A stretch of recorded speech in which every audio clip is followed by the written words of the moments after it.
लोग क्या है एआई से एनपीए कंसल्टिंग ले रहे हैं, तो वो कितना सही है? अर्ली वार्निंग साइंस हैं, एक एसएमई एनपीए की तरफ बढ़ रहा है, वो क्या है? Sir, first and foremost, I would say mismanagement of funds.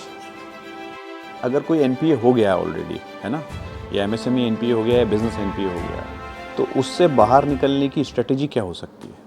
तो सर आपका स्वागत है शेखर फाइनेंस वाला शो के अंदर। Thank you, sir. सो हमारे दर्शकों के साथ आपको एक छोटा सा इंट्रोडक्शन चाहूँगा। Who is mister Ramakant Jain? Sir, I come from a very humble family background.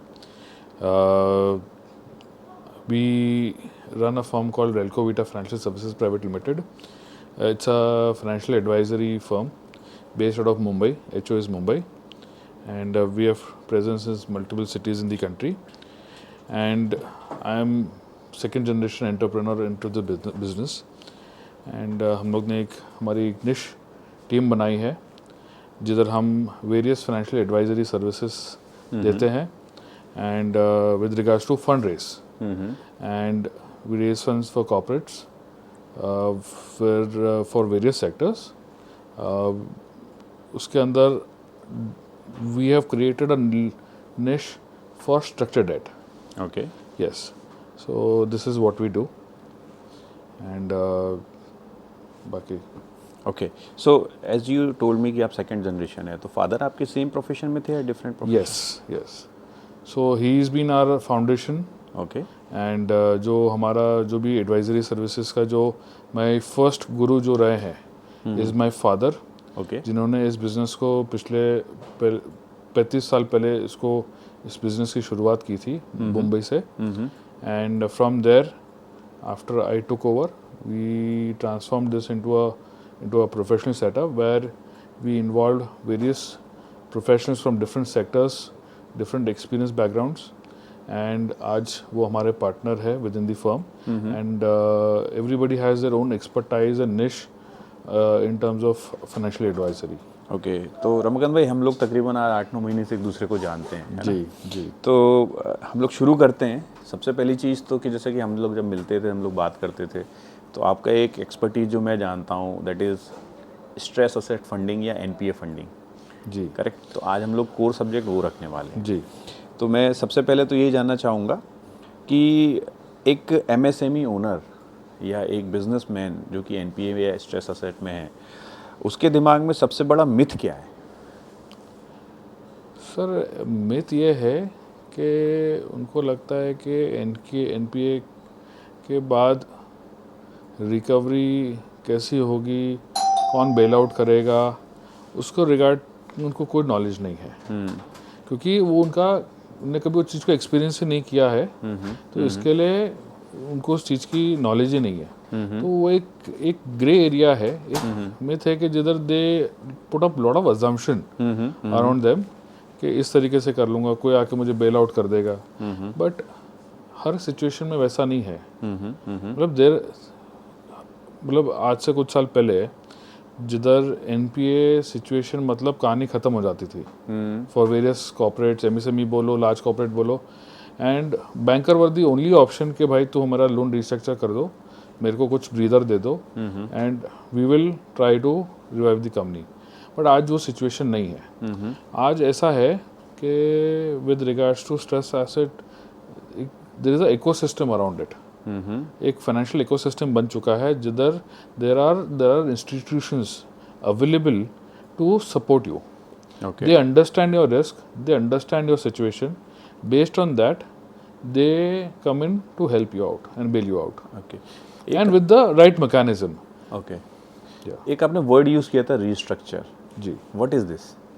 Sir, restructuring मतलब कि जिधर आपका एक अकाउंट है and obviously it is declared NPA. अगर एनपीए क्लासीफाई हो चुका है, एनपीए मतलब नॉन परफॉर्मिंग एसेट, अगर वो क्लासीफाई हो चुका है मतलब आपका account is not performing and banks are taking the necessary steps to recover their money. उसी के अंदर now there is an option. काफ़ी कुछ सिचुएशन में जैसे पहले बैंक्स क्या करती थी कि जो आपका लोन अमाउंट है उसको वापस doing some restructuring terms of उनको एडिशनल फंडिंग दे दिया, थोड़ा सर्टन फंड्स को इक्विटी में कन्वर्ट कर दिया, वेर उनकी थोड़ी वाइबिलिटी आ जाए in terms of asset, and they give them some breather in terms of working capital, where then they get a chance to revive. And obviously banker को भी confidence होना चाहिए कि इसको मैं अगर इस अकाउंट को रिस्ट्रक्चर करता हूँ, there is a chances of revival where I can at least recover my money back.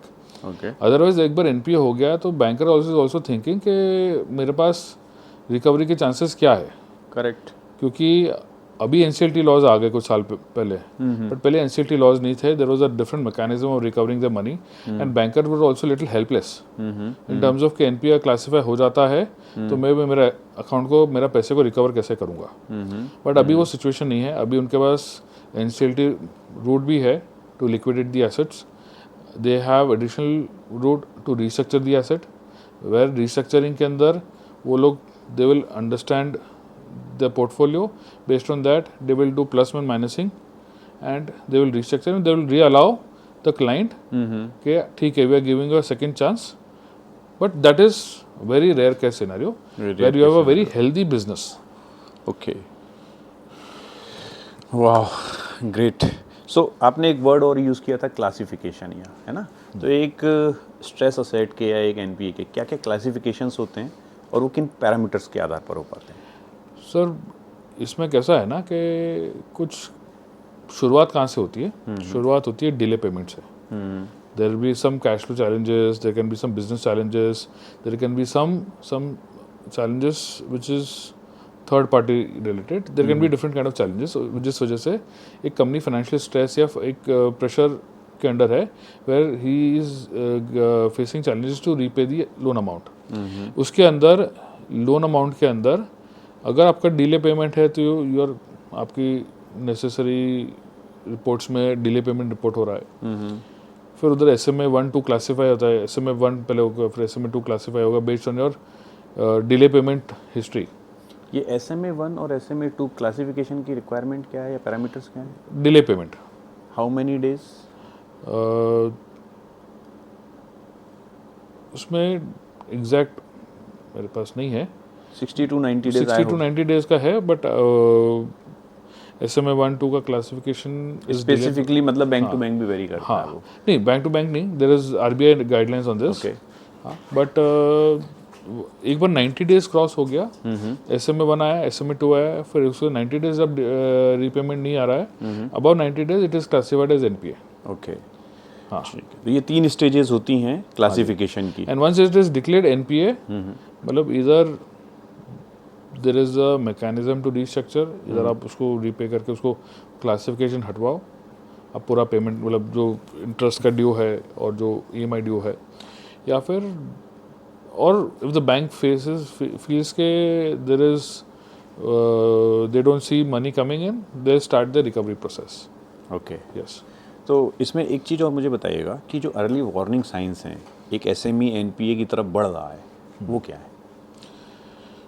Sir, first and foremost, I would say mismanagement of funds. Okay. काफ़ी ऐसे क्लाइंट है, I'll relate it to industry specific. I'll not relate it to anything. I'll relate to industry specific. जैसे अगर real estate है, तो real estate के अंदर before ERA coming in, we had seen lot of builders. It was almost 20-30 builders, almost 40% builders. जिधर इधर project उनका delay चल रहा है, टाइमली डिलीवरीज नहीं है. It is all because of diversion of funds, mismanagement of funds. काफ़ी ऐसे प्रोजेक्ट्स भी है जिधर पूरा सोल्ड आउट है, लेकिन फिर भी delay in construction is all due to because उसने उस प्रोजेक्ट का पैसा कहीं और डाइवर्ट करके इस्तेमाल किया है फॉर हिज नेक्स्ट प्रोजेक्ट और एनीवेयर एल्स ऑल्सो.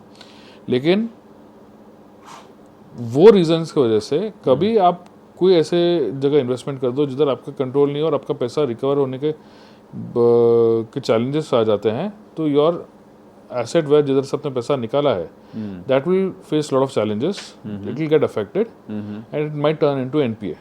अगर हाँ, क्योंकि आप बैंक लोन रिपेमेंट, आपने बैंक लोन लिया होगा उस प्रोजेक्ट के ऊपर, तो बैंक लोन रिपेमेंट आपका स्लो हो जाएगा.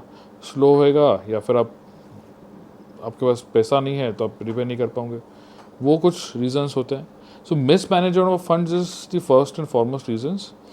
And when we say mismanagement, cash flow management भी बहुत इंपॉर्टेंट रोल प्ले करता है ओके कि आपका जो साइकिल ऑफ मनी है, if you are over leveraging your cycle also without necessary arrangements, it will also create a stress on your working capital.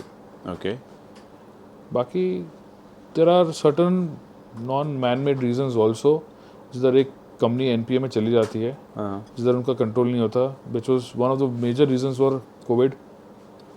जिधर it was created by the humans universe and it was not in anybody's control. उस वजह से काफ़ी industries stress में गई, काफ़ी industries के अंदर people face humongous challenges and काफ़ी इंडस्ट्री को बेनिफिट भी हुआ post Covid.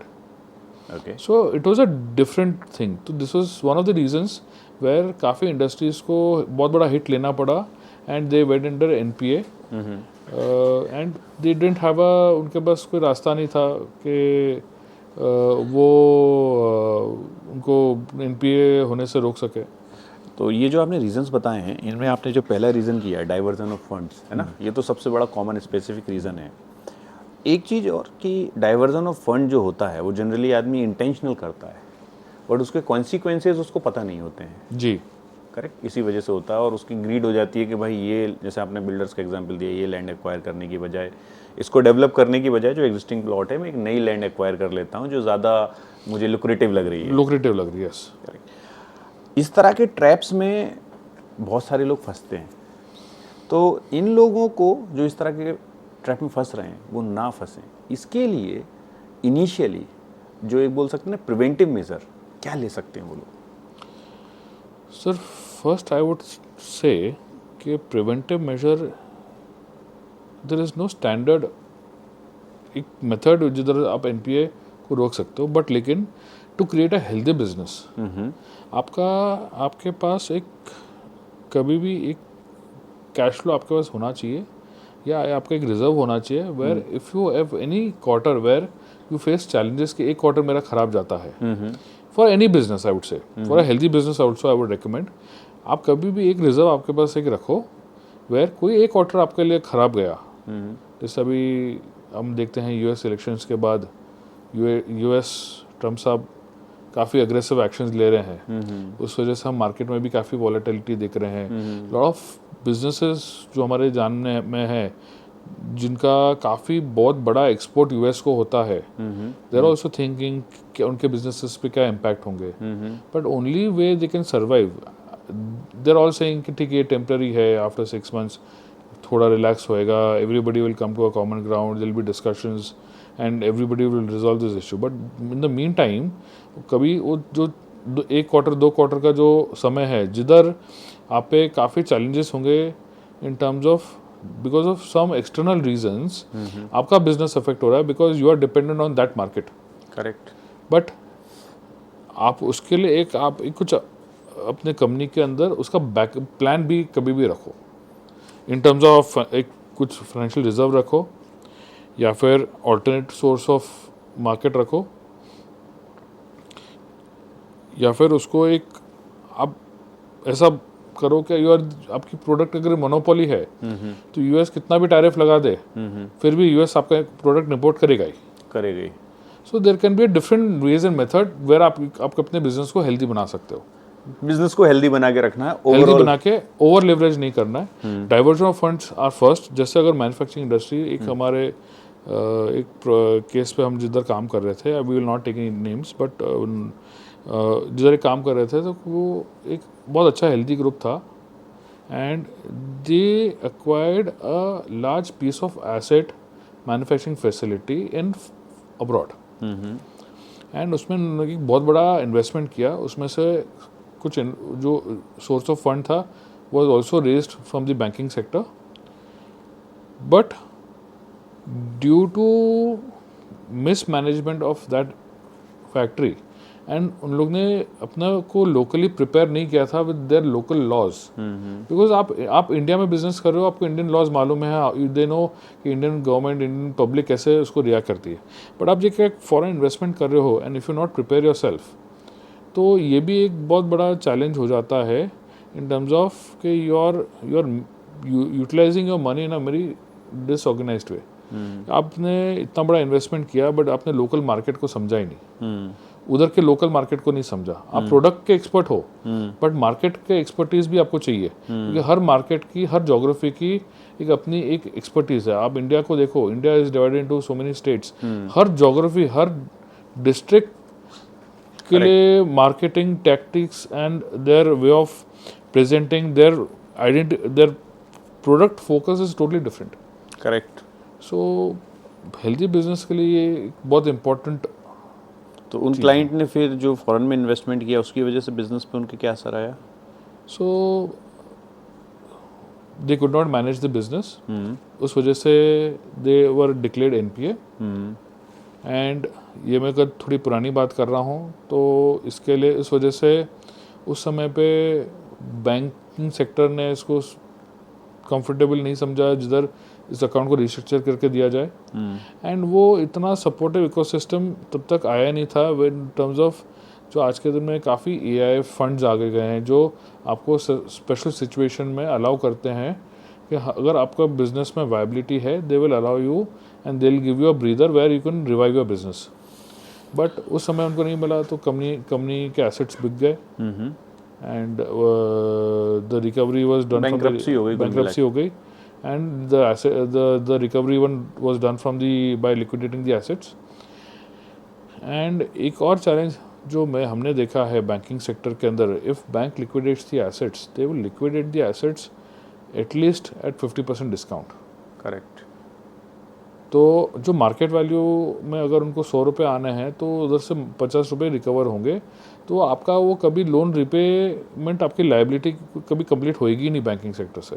Okay. So there will be always some challenges will be facing for recovery in terms of legally, आपको पर लीगली प्रेशराइज किया जाएगा, आपके पर्सनल एसेट्स को आइडेंटिफाई किया जाएगा, they will go after their personal assets अगर if there are any. एक और चीज़ बताओ, अगर कोई एनपीए हो गया है ऑलरेडी, है ना, या एमएसएमई एनपीए हो गया है, बिजनेस एनपीए हो गया है, तो उससे बाहर निकलने की स्ट्रेटेजी क्या हो सकती है? सर स्ट्रेटेजी नहीं बोलूँगा, this is the pure and pure solution game. Okay. जब एक कोई भी कंपनी है जिसका अकाउंट एनपीए डिक्लेयर हो चुका है, अकाउंट्स फ्रीज किए जा चुके हैं, मतलब बैंकिंग सेक्टर ने तो पूरे आपको उन्हें they stopped their activity with you, then over there we as a adviser we come इन।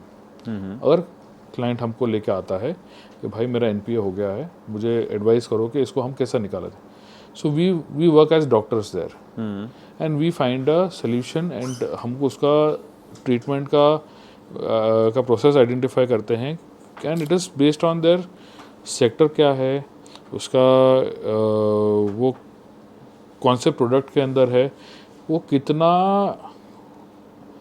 पानी के अंदर है। पानी के अंदर मैं जो बोलूँगा तो बोलेंगे कि प्रॉब्लम्स कितने प्रॉब्लम्स में है, किस क्या अमाउंट का डेट है, अगर इसको रिवाइव करना है तो इसको ये बिजनेस को के अंदर कैश फ्लो कैसे रीजनरेट किया जा सकता है। अभी जैसे अगर एक मैन्युफैक्चरिंग कंपनी है, मैं एग्जांपल दूंगा कि एक हम इंडस्ट्री पे काम कर रहे हैं which is into dairy products, so they are into NPA, they went into NPA because of COVID reasons। अभी dairy product it's a perishable product, जब कोविड आया तो पूरा का पूरा जो रॉ मटेरियल था उनको फेंकना पड़ा क्योंकि ख़राब हो गया, जो फिनिश गुड्स थे वो भी फेंकने पड़े क्योंकि वो भी ख़राब हो गए। तो एंड ऑफ द डे वो एक बहुत बड़ा हिट था, आपका रॉ मटेरियल और finish goods, it's a very big hit. उनके जो कुछ पार्टीज थे जिनको सप्लाई करते थे वो भी एनपीए में चले गए एंड दे डिक्लेयर्ड बैंक्रप्सी। सो उनका जो रिकवरी था वो भी एक बहुत बड़ा हिट हो गया उनके लिए। So for that reasons they went into NPA, now they are into NPA, now they know इसको हमने उन्हें एक अच्छी बात ये हुई मैन्युफैक्चरिंग में, एक अच्छा हमारे लिए केस थोड़ा डुएबिलिटी हमारे लिए तब होती है कि जिधर वो फैक्ट्री को लाइव रखते हैं, ओके क्योंकि लेंडर्स वांट टू सी, क्योंकि अगर आपके पास में कोई नया लेंडर आ रहा है, वो आपसे ये पूछेगा कि चलो मैं आपको बेल आउट करता हूँ, हाँ, तो मेरे को पैसा रिटर्न कहाँ से आएगा? आपका कैश फ्लो का स्टेटस क्या है?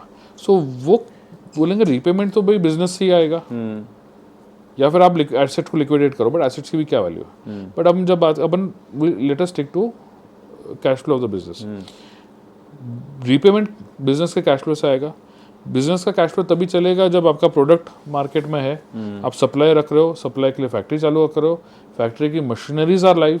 क्योंकि अगर 6 महीना कोई भी फैक्ट्री की मशीनरीज बंद पड़ गई, उसको रीस्टार्ट करने में भी एक अपनी कॉस्ट है, एक अपने चैलेंजेस है, और जो उस मशीनरी को नहीं जानता है उसके लिए रीस्टार्ट करना मतलब नाइटमेयर है। करेक्ट। सो नया आदमी को आना अनलेस एंड अनटिल वो उस इंडस्ट्री उस मशीनरी को जानता है, उसके लिए रिस्टार्ट करना, और क्या कॉस्ट आएगी इसको वापस इसको चालू करने की वो बहुत अनसर्टन होता है। सो जो हमारे जो केस में जिस क्लाइंट के साथ हम जिसको एडवाइस कर रहे हैं, उसने अपनी मशीनरी लाइव रखी, जो भी है वो 10% बिजनेस पे काम के कैपेसिटी पे काम कर रहा है, बट काम कर रहा है। We are creating a solution where हम we get in a new institution जो बैंक को रीपेमेंट कर देगा, and he give a small working capital for him to revive his business. Okay okay okay. तो ये ट्रांजैक्शन मतलब होने से उसको उधर क्या होगा ना कि हमने एक नया इंस्टीट्यूशन लाया, हमने बैंक को सेटल कर दिया, loan under the scheme of OTS। We request the banker कि ये पॉसिबिलिटी है इस एसेट की, हम इतना आपको हमारे पास फंड अवेलेबल है, हम आपको ये अमाउंट पे सेटलमेंट ऑफर कर सकते हैं। उधर अपने उसका मैकेनिज्म है, but once the OTS is done, आपको अपने बैंक की लायबिलिटी कंप्लीट कर दी, there is no liability from the bank, there is a new lender on board. Okay. And उसके बाद आपको एक वर्किंग कैपिटल दिया गया कि बॉस आपको एक वर्किंग कैपिटल हम लिमिट असाइन कर रहे हैं, एंड फ्रॉम देयर आपका बिजनेस करो, and there will be a proper monitoring of your business. Okay. It's not like कि आप अंधे घोड़े पे बैठ कर दिया, ऐसा नहीं। There be a proper monitoring, because that is I said ecosystem. ऐसा नहीं है कि आपको पैसा दे दिया जैसे बैंक दे दिया और वो उनकी क्वार्टरली रिपोर्टिंग हो रही है, नहीं। They will do a thorough reporting and they will see your cash flows. The new lender which specialises in special situation, वो स्पेशल सिचुएशन को समझता है, इसके लिए वो आप पे बेट कर रहा है। और वो आप पे बेट करेगा, और उसका पैसे, क्योंकि end of the day he has to recover the money, वो उस पैसे को पूरा मॉनिटर करेगा, and he will make sure कि आपका जो आपने माइलस्टोन उसको जो प्रोजेक्ट किया है, यू अचीव दैट माइलस्टोन, उसका रिपेमेंट स्टार्ट हो। एंड जब रिपेमेंट चालू हो जाता है एंड एक 12, 18 महीना, 20 महीने का वापस ट्रैक रिकॉर्ड बिल्ड हो जाता है, the company has revived and the business is going in a proper flow. Over there we get a new lender and we refinance the whole loan, and we try कि उसकी financial cost को minimise कैसे किया जाए। And ये एक पूरा 2 से 3 साल का प्रोसेस है, एंड जिसमें उसको नॉर्मली सी अचीव करने के लिए 2 से 3 साल लगते हैं, बिकॉज बैंक रेट एक एक्स रेट पे है, बट जो स्पेशल सिचुएशन आता है it is at a very higher rate. क्या रेंज पे आता है ये रेट तकरीबन? सर ये आप समझिए कि अप्रॉक्सीमेटली 20% से शुरुआत होती है पर एनम। Okay. Because it's a high risk. Okay. They are betting on a NPA account. Correct. So उधर ये हाई रिस्क वाला प्रोडक्ट है, तो ये हाई यील्ड में जाता है। ओके। और it is in a range of 22 to 24%। Okay. और इसमें जो टेन्योर मिलता होगा इसमें, वो कितना मिलता है तकरीबन? It depends on the case to case, project to project, and but जो हमने एक्सपीरियंस किया है, जो लेंडर, स्पेशल सिचुएशन लेंडर जो आता है, वो देखता है कि based on the industry, based on the cash flow, मेरा अर्लीस्ट रिकवरी कब है, because they also don't want to be in a place where के बहुत लंबा, क्योंकि वो भी they come for a short period, bridge money लेके आते हैं वो, हाँ, तो कुल वो मिला के। बोलते हैं 6 महीना, 12 महीना, 18 महीना, 2 साल, हाँ, they have capacity to lend more, but they also see के भाई मेरा आपका रिकवरी हो गया, मैंने मेरा पैसा का एग्जिट लिया आपने, क्योंकि nobody wants money at 20% per annum, correct, First of all. Correct, correct, no business is viable at 20% per annum. Correct. उसको आपने नॉर्मल, उसको आपने कैश फ्लो जनरेशन,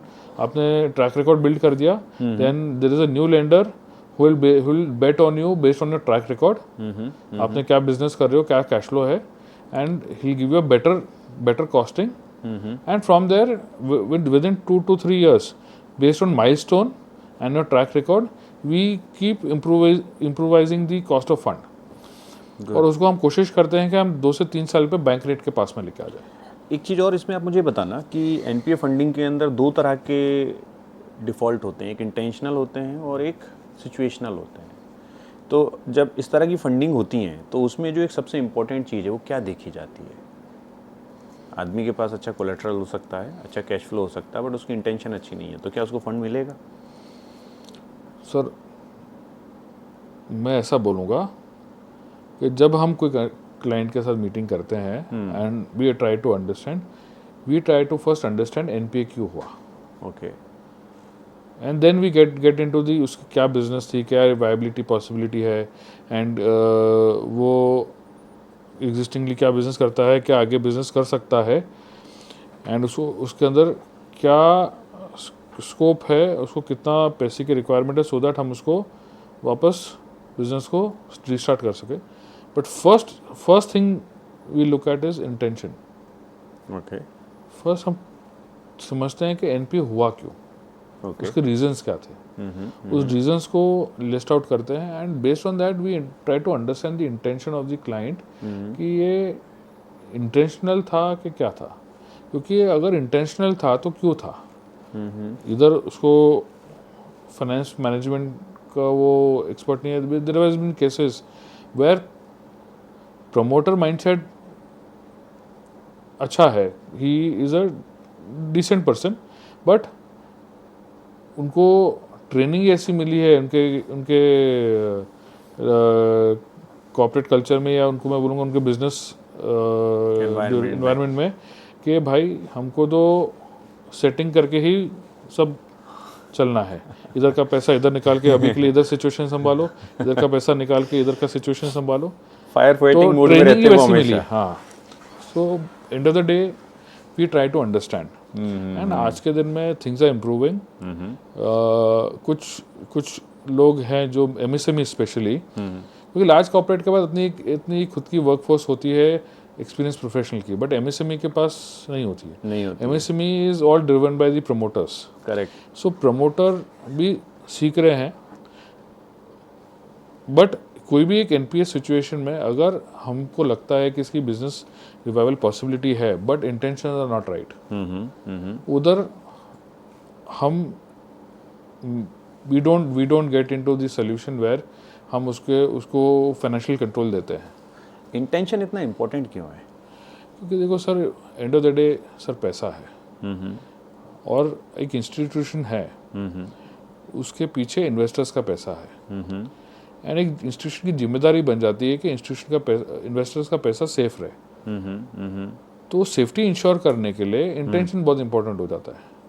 कि आप, मैंने अगर किसी पे बेट किया है, किसी बिजनेस पे बेट किया है, किसी प्रमोटर पे बेट किया है, तो अगर समझो एक क्वार्टर खराब भी जाता है, but he will make sure कि I don't miss on my repayment, I honour my commitment, and उसका रीपेमेंट में जिस इंस्टीट्यूशन ने मेरे को पैसा दिया उसके रीपेमेंट और ट्रैक रिकॉर्ड में हमेशा सही रखूँ। तो over here promoter intention is very important, promoter mindset is very important, and likewise not only in this situation of NPA, अगर कोई बैंकर भी नॉर्मली एक हेल्दी कंपनी के ऊपर बेट कर रहा है, प्रमोटर के इंटेंशन और promoter mindset is always very important. आप कितना भी हेल्दी बिजनेस रन करो, अगर बैंकर को आप प्रमोटर्स पे कॉन्फिडेंस नहीं है एंड दे फील कि नहीं यार he is not the right person, he has wrong intentions, he would not like to bet on him.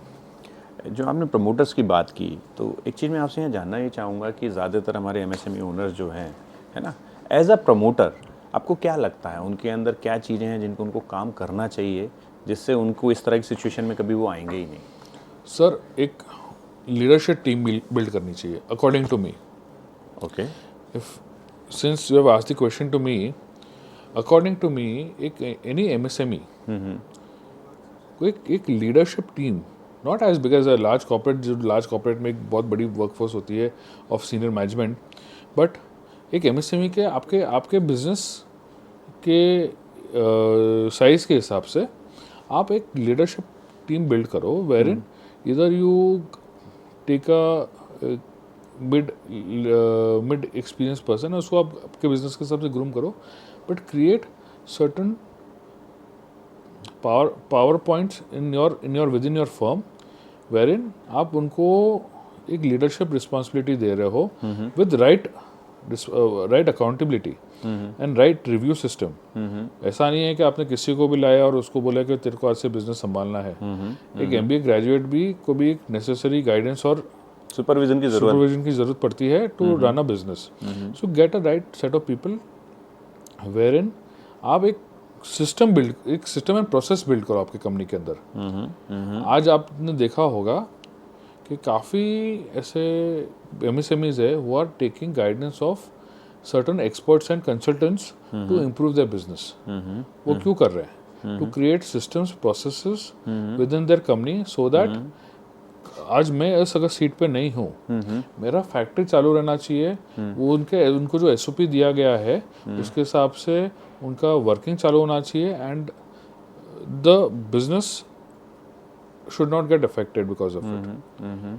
तो मैं एक चीज़ बहुत स्ट्रांगली मेरे हर क्लाइंट, हर प्रमोटर जिसको मैं मिलता हूँ, I recommend is take guidance of certain. अगर आप एमएसएमई हो, आप एक फुल टाइम सीईओ या सीएफओ को अफोर्ड नहीं कर सकते, एक सीजन्ड पर्सन को, तो take a guidance and from a seasoned expert on a interval basis, where you say कि आपको मेरे को आपका हफ्ते का 2 घंटा मेरे कंपनी को देना है to improve the processes and systems of my company. Correct. मैं ये एक पॉइंट पे बहुत रेगुलरली एम्फोसाइज करता रहता हूँ अक्रॉस सेक्टर।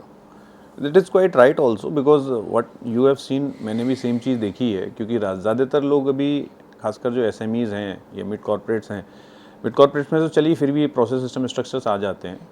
एसएमईज़ के अंदर सबसे बड़ी प्रॉब्लम तो माइंडसेट की है। प्रमोटर का माइंडसेट ही नहीं बनता है कि मेरे अलावा इस कंपनी में कोई होना चाहिए जो इस कंपनी का टेक केयर। उनको लगता है कि हम अपनी कंट्रोल खो रहे हैं, but they are not understanding, they are not losing control, they are sharing it with systems. Sir, I would say आपने एक प्रमोटर का टाइम सबसे वैल्यूएबल है कंपनी के अंदर। करेक्ट, सबसे बड़ा एसेट है वो सबसे बड़ा एसेट है, वो बैकबोन है कंपनी का।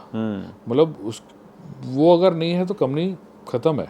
करेक्ट। बट आपका टाइम इतना इम्पोर्टेंट है कि आप आपका टाइम ग्रोथ की तरफ फोकस करो रादर देन दी ऑपरेशंस के लिए आप एक छोटी सी लीडरशिप टीम बनाओ जो केपेबल है, जो एक बोलते ना एक्सपीरियंस पर्सन है जिसका बार आप रिलाई कर सकते हो, और एक रिव्यू प्रोसेस आप सेट करो, एक सिस्टम सेट करो और उसकी एक रिव्यू प्रोसेस सेट करो, and do it in a disciplined manner. Review has to be also done in a disciplined manner.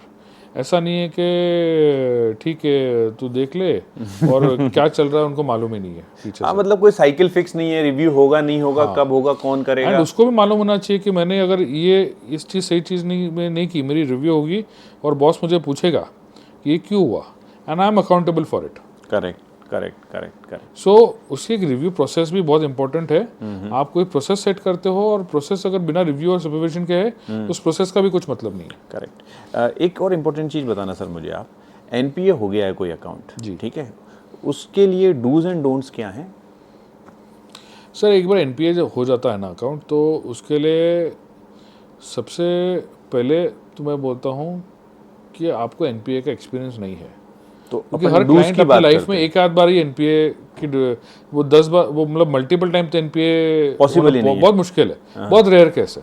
There are cases but वो बहुत रेयर केस हो गए। So obviously it is a जो चीज़ आपने experience नहीं की उसके बारे में आपको पता नहीं है। पता नहीं है कि उसको सिचुएशन को क्या है।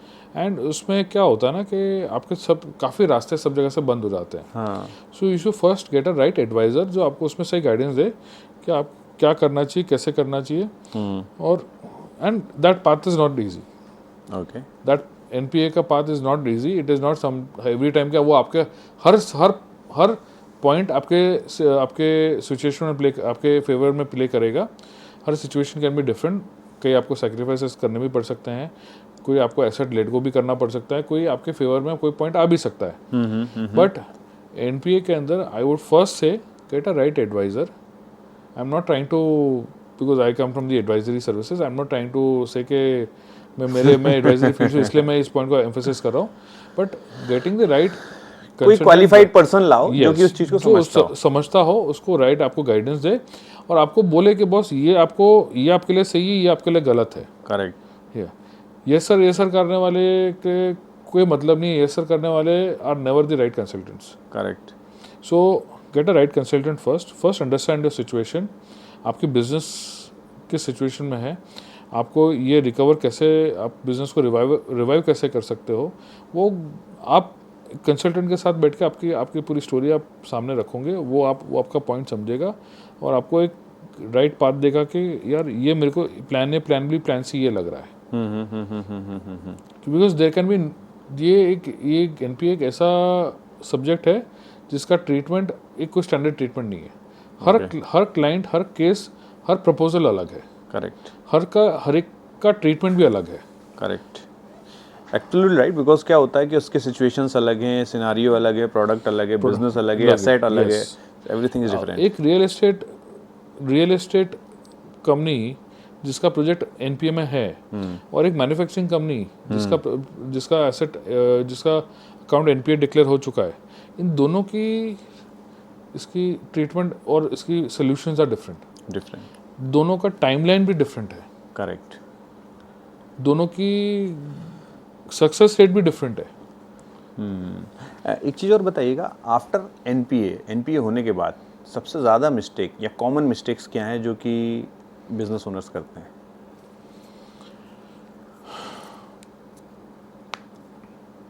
शॉर्टकट। मीन्स उनको काफ़ी प्रमोटर्स को हम मिलते हैं तो हम ये देखते हैं कि यार they want immediate solution, they want to take a shortcut. मेरे को इसमें से निकालो बस।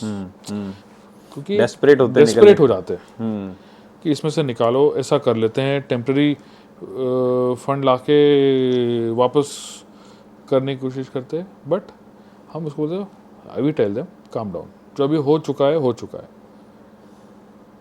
पहले केस को समझो and work on permanent solution. जैसे एक केस में हम लोग काम कर रहे हैं, तो I would not take names क्योंकि एनपीए सब थोड़े सेंसिटिव सब्जेक्ट्स है, जिधर क्लाइंट किसी एडवाइज़र के कहने पे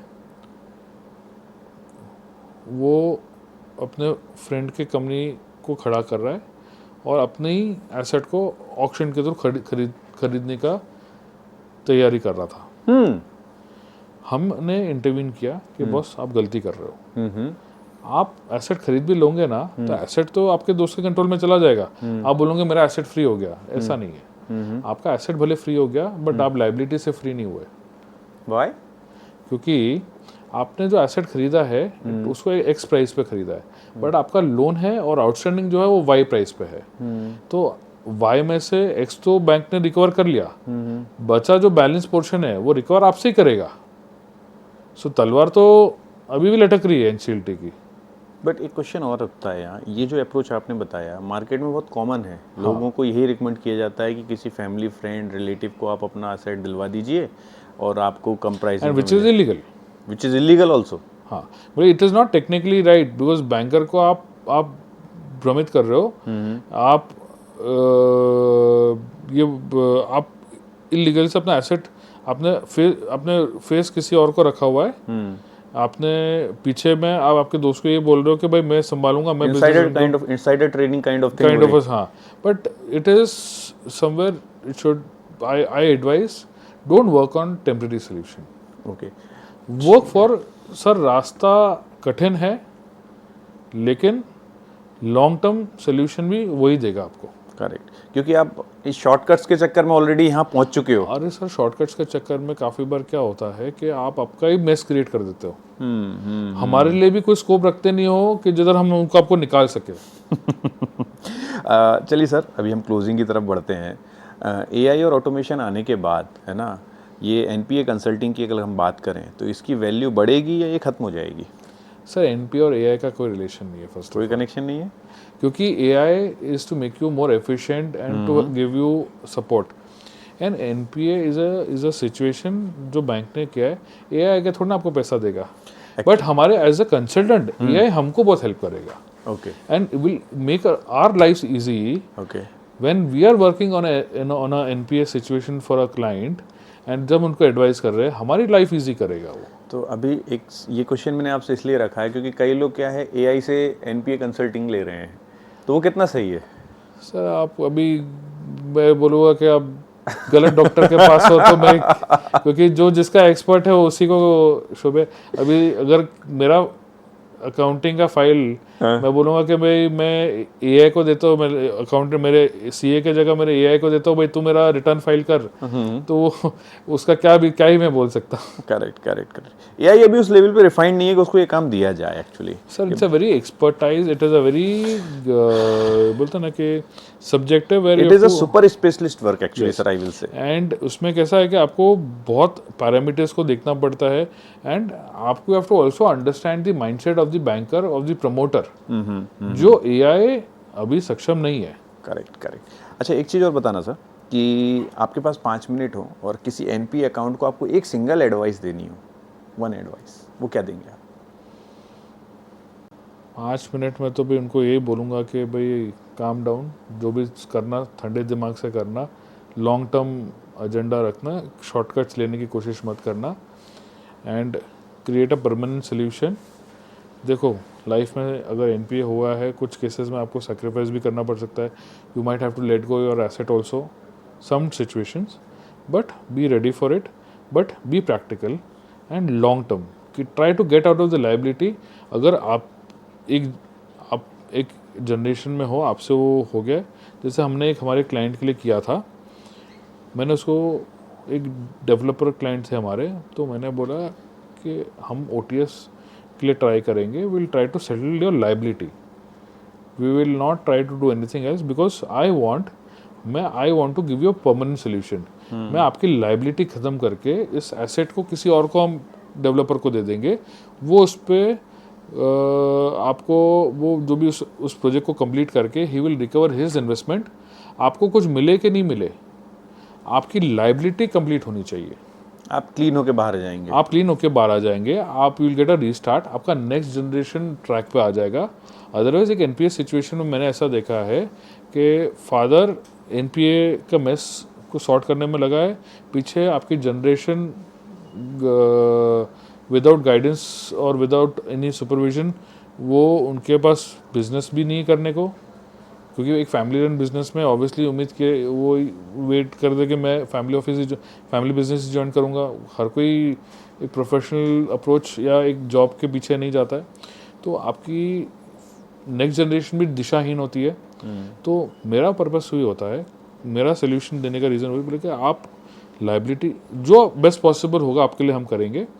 माई first priority is to get rid of the liability on you. उसकी एक प्राइस होगी, उसकी प्राइस में अगर कुछ आपके लिए बच जाएगा आपको मिल जाएगा, नहीं तो my priority is to get rid of the liability. Second, अगर आप जैसे एक हम लोग डेवलपर के लिए काम है, तो उस कॉन्टेक्स्ट में आपको बता, मैं बोला आपके एक आध दो लैंड बैंक पड़ी है, उसको आप डेवलप करो, आपके नेक्स्ट जनरेशन को बिजनेस सिखाओ और उनको करो, आप नेक्स्ट जनरेशन पे फोकस करो, आपके नेक्स्ट जनरेशन को तैयार करो कि वो आगे ऐसी मिस्टेक रिपीट ना करे एंड वो अपने बिजनेस में सक्सेसफुल बने। ओके, चलिए सर, एक लास्ट और मोस्ट इम्पॉर्टेंट क्वेश्चन, आप हर एंटरप्रेन्योर को अगर एक बुक बोलेंगे पढ़ने के लिए तो वो कौन सी रहेगी? सर ये मैं खुद एक हैबिट अपनी बिल्ड करने की कोशिश कर रहा हूँ कि where I am not a book reader but I want to create a habit where I read at least one book a month. But as a Then person, how you learn? मैं तो simple से फिर question change करता तो हूँ, how you learn? मैं ये बोलूँगा कि I learn from few management gurus जिनको मैं मेरी इंस्पिरेशन मानता हूँ, जिसमें से एक बहुत सेलिब्रेटेड मैनेजमेंट कॉर्पोरेट कंसल्टेंट है डॉक्टर रामचरण जी, जो फॉर्च्यून 500 कंपनीज को एडवाइस करते हैं. मैं उनको सुनना बहुत पसंद करता हूँ. ओके. सो अगर आपको एक पर्सपेक्टिव समझना है कि कंसल्टेंट किस पर्सपेक्टिव से भी क्या बात कर रहा है, so doctor Ramcharan sir is somebody who inspires me a lot. चलिए sir, thank you very much for your time and for your sir thank you so much for inviting me here. बहुत बहुत अच्छा लगा, बहुत मज़ा आया आपके साथ बातें करके. और हमारे पॉडकास्ट का सर एक छोटा सा रिवाज ये है कि हम हमारे सभी गेस्ट को एक बुक गिफ्ट करते हैं. So this is our book for you. Okay. Thank you so much.